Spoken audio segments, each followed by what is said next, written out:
Welcome to Hustle, Style and Stories with Shanu Suresh.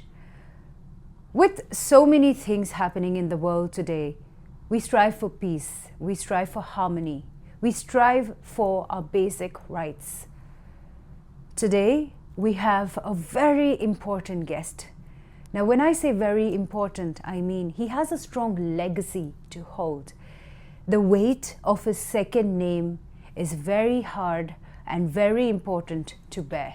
He carries forward a legacy of education and activism, striving hard to foster peace and harmony in post-conflict regions. On this episode today, we dive into his personal journey, the challenges he faced and continues to face, and everything that he does in his capacity to fight for human rights and to make the world a better place.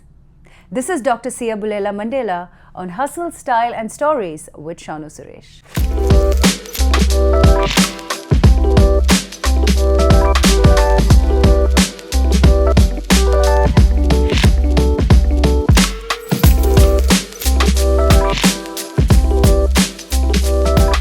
Today we have the honor of sitting with Siyabulela Mandela. Well, you have no idea how happy I am this very minute to share space with you and to understand your journey a lot better.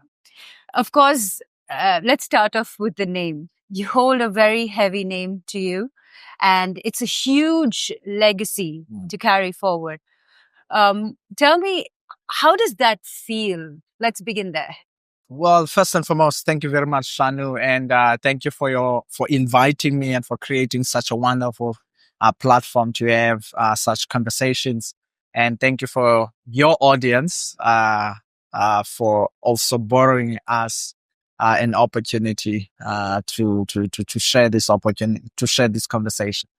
Well, I think for me, I come from a position of understanding that the lineage and the legacy that I come from came as a result of a lot of sacrifice and a lot of relentless fight and the struggle against different forms of injustice. As Mandela and his generation, they fought a relentless struggle against colonialism and against apartheid in South Africa. He alone and many others spent years in prison for fighting for the fundamental 27 years for fighting for the fundamental values that should be afforded to all members of human rights. They were fighting for the right, the values of justice, freedom, and fighting for peace. It is within that context that for me, I see myself as, like many others from the Mandela family, having a responsibility then to build upon that foundation that he and many generations that fought side by side with him for the limited freedoms and human rights that we are enjoying today. We see it that we have a responsibility then to build upon that foundation. So that is the context by which I approach that legacy, that my key role is in the work that I do. It should be exemplifying and adding value in that legacy, building upon that foundation. So that is the responsibility. That is the manner in which I then approach the lineage and the legacy that I come from. That sounds like a huge responsibility. Moving on, you fight for a lot of marginalized communities. What specific global struggles particularly resonate with you? Well, by an extension, what the fight that we're engaged in, to pick up, probably to expand on the previous conversation, is to then build upon that foundation that Mandela and his generation has led, which is to continue the fight for justice, freedom, and peace in the world. It is Mandela who has given us a clarion call to say, when we got our independence and freedom in 1994 and he became the first democratical black elected president in our country, he made a declaration that our freedom is not complete until the freedom of the people of Palestine and many other oppressed groups around the world. It is upon that clarion call that then one of the key issues at the center of the global agenda that resonate best with me is the complete freedom of the people of Palestine. So therefore, we must stand in solidarity with them. And of course, we must constantly be in pursuit of resolving disputes and conflict around the world in a more peaceful manner. And many other conflicts around the world resonate very well with me. And these are some of the issues that I advocate against different platforms that I find myself in, and even in the work that I do. The conflict in Sudan, for instance, and the devastating humanitarian crisis that it has created for over half of their population is at the risk of famine. 12,000 people have been displaced, which is the largest number of displacements in the world. These are some of the issues that we advocate for. The war against Ukraine, the war on Ukraine, these are some of the issues that we advocate. Those are issues for me that resonate well, are very closely to me, particularly this one of Gaza, because we went through apartheid. We know what apartheid is. We have a lived experience of what an apartheid regime is and its injustices and the systemic violence that it represents. So when we wage a relentless fight against it, it's because we lived it. Yeah. And what then gives us the motivation to do that is, if it wasn't for the global solidarity, ordinary men and women who were marching in the streets in India, in Pakistan, in Palestine, in Sudan, in Ireland, and in Cuba, who were fighting for, one, to free Mandela and his generation, and two, fighting against the apartheid regime in South Africa, it wouldn't be possible for us to attain the freedoms that we managed to attain. It wouldn't be possible for Mandela to be free. In 1980, when the United Nations declared apartheid as a crime against humanity in South Africa, it was as a result of the pressure from the international community who were rallying behind the liberation movement in South Africa to say this needs to come to an end. So therefore, it is at the backdrop of that to say the fight has to continue. If the international community, through the international solidarity, can do that for us as South Africa, we owe it to the world, even if it means that it is unpopular to stand against Israel and hold it to account in the international court. We owe it to the world to rally the world as they did to us. They must do as well to the people of Palestine. They must do as well to the people in Ukraine and to the people in Sudan as well. You also draw very strong inferences to the Kurdish people. In fact, you were there. We just discussed this, in the pre-discussions, precursor to the interview, that you just left Iraq 2 weeks ago. Yeah. And you draw strong inferences to the Kurdish people as well. Tell us about that. Well, how did Iraq happen?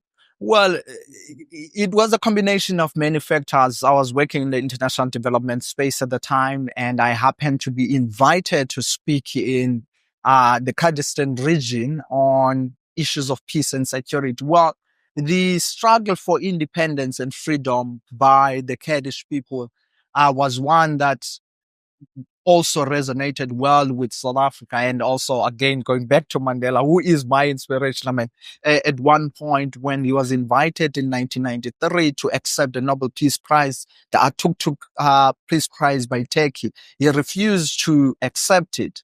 And when people questioned him on that, he said, if you want to understand the Turkish government, you must be a Kurd for a day. And these are the people that have been denied the right to exist freely in their own land. Their own land has been splitted among 3 countries, Iran, Turkey, and Syria. And all these countries are refusing to give the Kurdish people and Kurdistan autonomy to exist as a state. And I lived and worked in the Kurdish region for a year. Well, denied their right to self-determination, their right to even practice their own culture. If they can't even travel to Iran or to Turkey and present themselves as the Kurdish people, they have to constantly live under the shadow of being Iraqis. They are not Iraqis, they are Kurds. they are in Kurdistan that should be afforded their right and their status as their own country. In 2017, they were rallying for a referendum to break away from Iraq and form their own country, which is Kurdistan. They were denied that right. They were denied that right by Turkey, they denied that right by Syria, and denied that right by Iran. So these are the people that have lived for a very long time in a state of marginalization. And constantly, the Islamic State of Iraq and Syria has constantly waged a violent campaign against the Yazidi people in the northern parts of Kurdistan as well, because of the differences in religion. And for us, and there's a lot of thousands of women, about 7,000 of women and girls have been abducted by ISIS, raped for between 2014 and 2017, and genocide alone. And many of them are now unable to even return back to Iraq because they are considered to be carrying children of ISIS. So therefore, they are not even accepted. A gross and a blatant violation of human rights. And for me, that region resonates well because just like Palestine, their struggle is similar to ours. And Mandela and his generation identified them as one of our own, for they were fighting a relentless struggle against marginalization, denied the right to self-determination as we were denied that right. Now we have that right. And our responsibility as a country is to continue supporting those who have not yet attained their right to self-determination, such as the people of Kurdistan in the Kurdistan region, and the people in Iraq, and many others who are suffering in different conflicts around the world. When you, of course, you're a strong advocate for human rights, but what are some of the conflicts that you actually face, in the process? Well, there's a lot. For instance, when you come to different platforms, there is a tendency when people invite you to come as a speaker, and they would ask you, is it possible that you can leave the conversation around Israel and Palestine, for instance, and say, well, or can you avoid the world genocide? Well, I refuse to do that. For me, it's going against my own values if I am going to deny speaking out for those that you can consider as people who are voiceless at the moment. He would visit those that are yet not free. He visited Cuba. He was friends with Saddam Hussein. Gaddafi, for instance. He was friend with Yasser Arafat in Palestine, and he visited Yasser Arafat. He was friends with the regime in Iran. He visited Iran against the wishes of those in the West, against the wishes of those in Europe. My uncle, for instance, just recently was denied a visa to access the United Kingdom. He's the member of the South African Parliament, denied the right to access simply for speaking against the Israel apartheid regime against the people of Palestine. We should not be shaken by that. They've done that in the past. They'll continue to do that. Ours is to stand in the right side of justice. Ours is to defend human rights, defend justice at all costs, even if it means that we have to make a sacrifice. We have done that as a family. South Africa has done that. And many people around the world have sacrificed in defense of our own freedoms in a fight, joining a fight for justice and liberation and freedom in South Africa. And we owe it to the world. And we'll continue to do that regardless of the backlash that we get as we continue to do that work. So, of course, our show is based out of the UAE and we are in Qatar at the moment. I am keen to understand your perspective on how Africa and probably the Middle East can work together in, fostering human rights, in making the world a better place, according to you. Well, the Middle East and Africa are in the unique position to establish lines of communication and collaboration to respond to the most pressing issues within the two continents and the regions. They're in a unique position because they have shared experiences. When you talk about violent conflict, the Middle East and Africa for a long time have been the theater of the most violent conflicts in the world. If you're looking at Sudan, if you juxtapose Sudan and Palestine today, they share similar experiences. If you juxtapose Afghanistan and Iraq and the DRC, they share similar experiences. They invaded Iraq under the pretense of protecting human rights, but we all know, and even under the pretense of going against the weapons of mass destruction, which did not exist. And we all know they wanted oil. They refusing to leave Democratic Republic of Congo, and the conflict has been continuing for decades unabated. And we all know why. It's because of the mineral resources that are in those countries. And a similar case for Kuwait, for instance. They refused to leave Kuwait. They established military bases in Kuwait simply because of the mineral resources in those countries. The same should be said about Afghanistan. The United States waged 20 years of war against Afghanistan, which they've recently withdrawn from it and ran away with their tails in between their legs. It is, and we know why. It's because of the mineral resource in those countries. So my perspective and my proposal and submission would be the countries in the Middle East and in Africa, because of their shared experiences, because of the different conflicts, similar conflicts that they've been going through. Perhaps it is an opportune time to exchange ideas, strategies, and tactics on how to mitigate such issues, because they are similar. And these are countries that are both rich in mineral resources. And these are the countries that harbor and host military bases for Western and European and even Asian countries who have vested interests in exploiting and extracting those mineral resources at all costs, even if it means us propping up military groups to fight against the established government, so that the countries, while they are engaged in conflict, they continue to extract the resources. And one thing is for sure, while there's a conflict in Iraq, the oil keeps flowing. While there's a conflict in DRC, the coltan still flowing, and many resources that country is rich in still flowing. While there's a conflict in Sudan, the oil is still flowing. Who is benefiting from that conflict? It's not the people in those countries, but it is the Western countries who have military bases in those countries. So that should give you a clear picture as of why those conflicts continue. The military industrial complex makes it possible for those conflicts to continue, because they continue to arm armed groups, so that they continue the conflict. If they continue the conflict, their resources keep flowing, because the government is destabilized. The government cannot hold the international organization who are extracting and exploiting those resources. Exactly.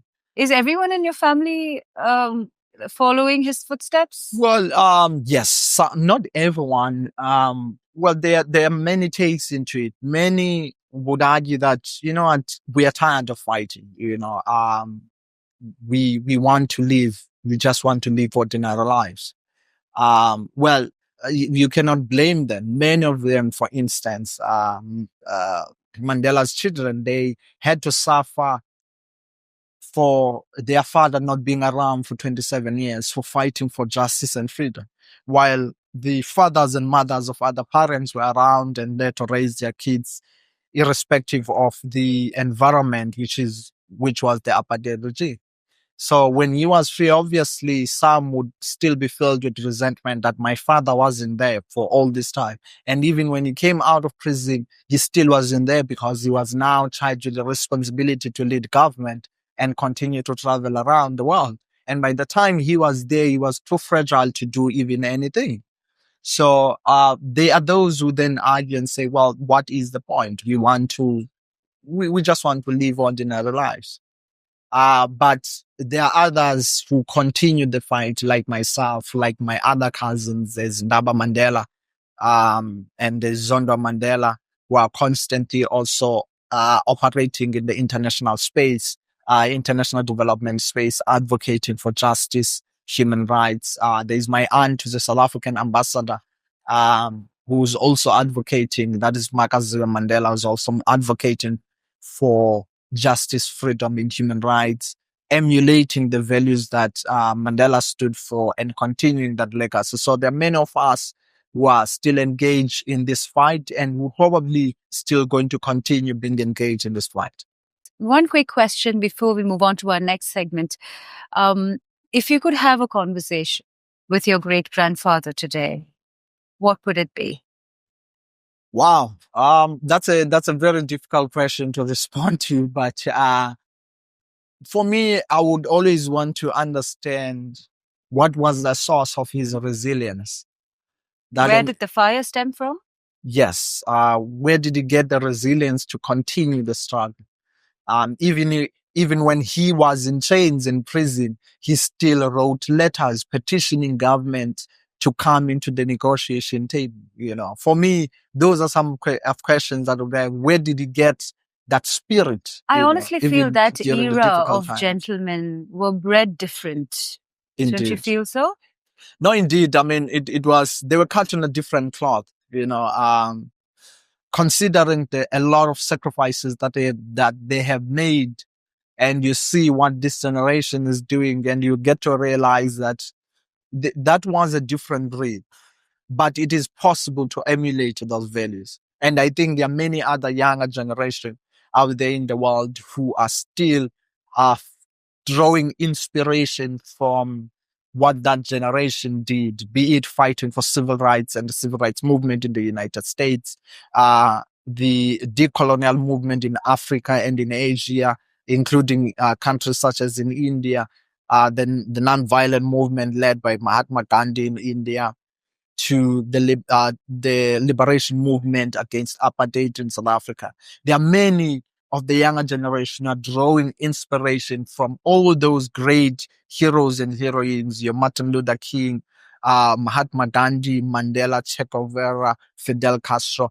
Many of our younger generation are drawing inspiration and strategies and tactics, adopting different ideological and philosophical stances inspired by those great leaders from those generations, even to this day. Since we are called Hustle, Style and Stories, Yes, a quick take on your personal style. Of course, I see you're impeccably dressed. You prefer being on point. Is that a personal choice? Or do you always like to be on point? And do you believe that the way you dress speaks before you enter a room? Or when you enter a room? Or are you like that for conferences? If so, what are your favorite brands? Your take on fashion? Well, I'm not much of a fashionista, but I do believe in always constantly being in pursuit of having a proper image, because how you look becomes part and parcel of who you are. It communicates who you are as an individual. So the way I see it, you must always dress for success. If you are in pursuit of success in anything and everything that you do, you must look like what you are pursuing. Dress the part. Exactly. So you must always dress for success. So looking good is also a good way to communicate, to even the values that you stand for, they hit differently when you do not dress the part. How you look and how you present yourself becomes of critical importance. If you want people, for instance, to listen to you, to be intrigued by you, to even be attracted to you, not you personally, but to the ideas and the values that you stand for, you must look the part. You must dress in a certain way that represents you, who you are, your image, and what you stand for. So for me, it's important to spend at least a bit of time making sure that I look in a presentable way, in a manner that represent who I am, my identity, my image, and the ideas that I stand for. And it is only when you look the part that people are able to listen to you, because fashion or style is also a way of communicating. I do make an effort every day to make sure that I look the part. Perfect. I love that. All right. Just one last question before we wrap up. You are involved in a lot of work, which could get intense, which could be heavy. But I just want to know, how do you find happiness? Well, I find solace and happiness in. Not through your work, but during the moments of your day, during your day. I find them in reading. Okay. I find that I get inspired when I read. I might be reading fictional work, might be reading autobiographies. I find myself at peace. One of my most favorite rooms has always been a library. One of the things that I would want to build for myself is my own little library where I can pick up a book, just lose myself in the words. That for me gives me peace. Okay, let's do a quick rapid fire, Yes. and then we are closing. Your favorite book? Favorite book, that should be The Wretched of the Earth. And also followed by White Skins, Black Marks by Frantz Fanon. Okay. Your favorite travel destination? Brazil, definitely. Ooh, that's where you're going next. That's where I'm from, and that's where I will No, be. you're going back policy. from Iraq, Yes. right? From Iraq back to Yes. Brazil. All right. Your favorite travel destination? Cape Town, South Africa. Okay. Your favorite thing to do when you want to unwind besides reading? Enjoying a bit of wine and going to the Okay. beach. Okay. Yes, All right. One leader or one inspirational figure other than your grandfather? That has to be Fidel Castro. Fidel Castro. All right. So this Of is Cuba. it. Thank you so Thank much. you very much. Siyabulela, this has been an absolute pleasure. And I'm sure we have a lot to draw on from our entire conversation today. And I'm also glad we got to see another lighthearted version of you, Yes. the human version of you, besides everything else you stand for and the large weight of the name you hold. Thank you so much for doing this with us. And would you like a quick line of advice or anything that you'd like to share to our audience as we wind up? Oh, well, thank you. Thank you very much, Shanu, once again for creating such a wonderful platform for us to have such thought-provoking and informative discussions. And one thing I would say to also compliment the work that you do is that as this generation, we have a collective responsibility to build upon the foundation laid by those that came before us, who have fought for the limited freedoms that we are enjoying today. And from you creating this platform to have a conversation around these issues, that on its own is a massive effort in contributing into that work. And to many who are doing amazing work in a fight for justice, in the defense for human rights and fight for freedom and peace in the world, continue doing that. Mine will be to say, perhaps we need to find a way to unite in global solidarity as this generation in making sure that we defend those fundamental rights that we all and values that we all hold dear. Spoken like a true Mandela. Thank you. Thank you. Thank you very much. This Thank you, has Shanu. been an honor. Thank you.